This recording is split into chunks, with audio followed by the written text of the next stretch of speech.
Hello Internet. So I've got a little bit more Final Girl content I've been really excited to get my hands on, and that is the Vignette expansions.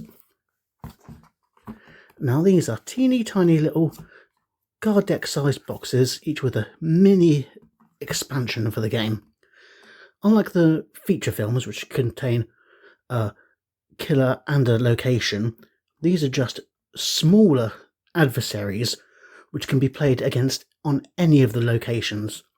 That's the part of the joy of Final Girl, is the modularity of all the mixing and matching. And for each of the seasons, they've brought out one of these vignettes. So from the first season, there was Terror from Above. So just to give you an idea of what's in the box here.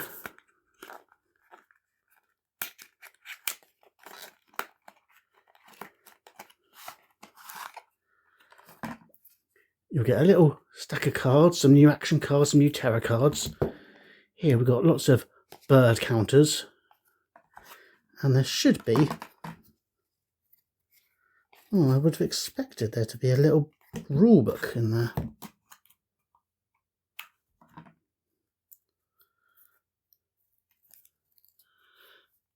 Oh no, looks like the rules on these white cards in here.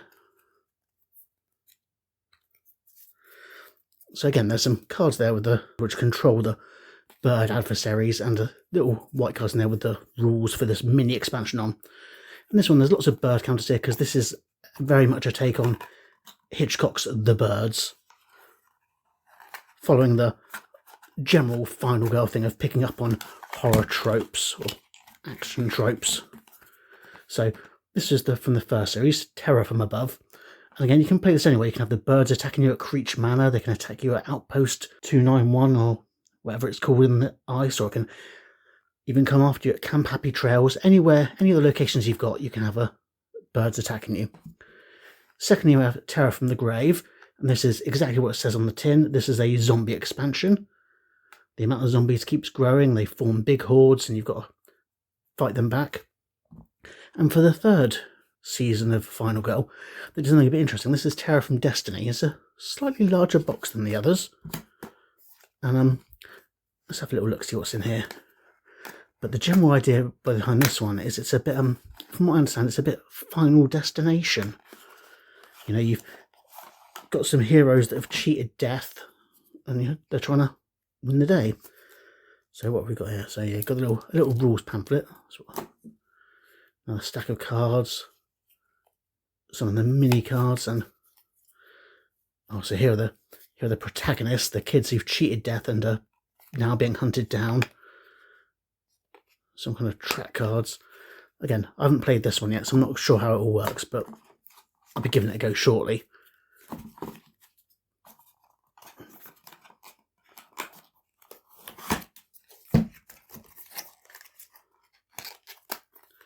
But I picked these up for about £10 each, compared to the £20-25 I'd be paying for a full feature film expansion.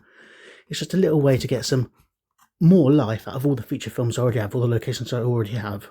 So, for tonight, I think I am going to give a little go of Tales from the Grave, and I'm going to have those zombies attacking me on the USS Conrad from the Alien-themed one.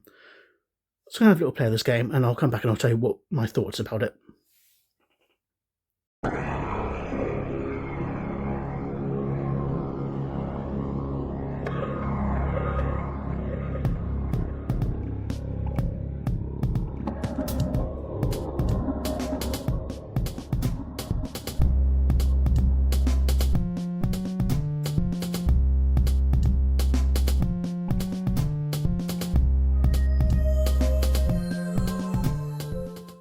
So I played the game of Terror from the Grave, and I very luckily won it. Thanks to pulling the captain here, I could set the self-destruct a little bit easier on the USS Conrad, and I just made it to the bridge, just set off the explosion, and I got away before any of the hordes took me out. Now, I was playing it a bit incorrect at the beginning. I was spawning too frequently. I think that the only spawn... Although you move all the zombies once, you only trigger one spawning, because I found it the first few turns I was playing, it snowballed really quickly. So, I mean, if I played it again, I'd play it with just the one spawn event from the minion action on the card, so that each turn at most you're going to be getting 1, 2 and whatever the events bring out, because I found that the first 2 hordes came really quickly. But again, like I said, I got lucky setting off the self-destruct and I managed to make it to an escape pod and get away and destroy all the zombies on board. But it was very close. I did get all my hearts taken out and I flipped my final heart count and I had that little bit of extra life, that little thematic hero's final surge. So no, it really worked well. So for the price, it's just given me a new way to enjoy each of these locations in Fargo. It can't be faulted. I really wish more games would do this. Have this teeny tiny little bonus, which for a little bit of money can add a little bit more playability to something you've already invested in. That's really, really smart idea.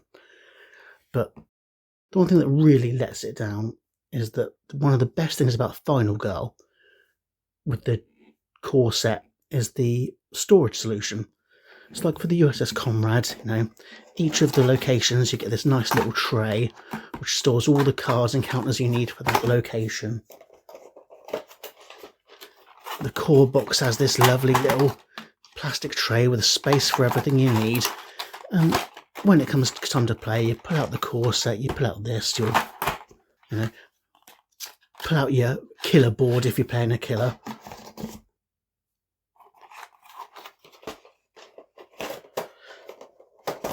But with Terror from the Grave, it's this tiny little box. And although it fits in, it's a stack of cards and the rules. And I had all these counters to punch out, and most of them got punched out during play. When I came to pack up, I'm like, how do I store these? The storage solution included with all the other Final Girl stuff is so good. Having this teeny tiny box that doesn't fit these back in nicely, I've had to kind of put them back into the sprue, but the more times you punch them out, that's not going to last forever. So as a little bonus, that's the one real negative. It lets itself down on the storage. But I'm going to have to try and come up with something.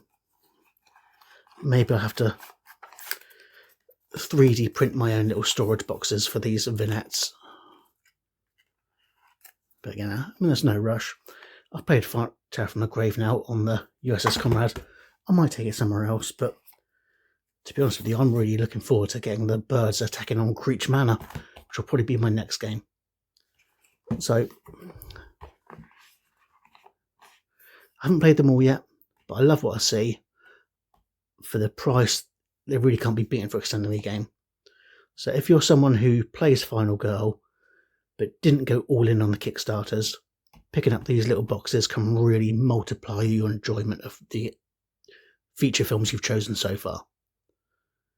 So, do you play Final Girl? What's your favourite killer? What's your favourite location? Drop me a comment. Always love chatting to you guys. And until next time, happy gaming!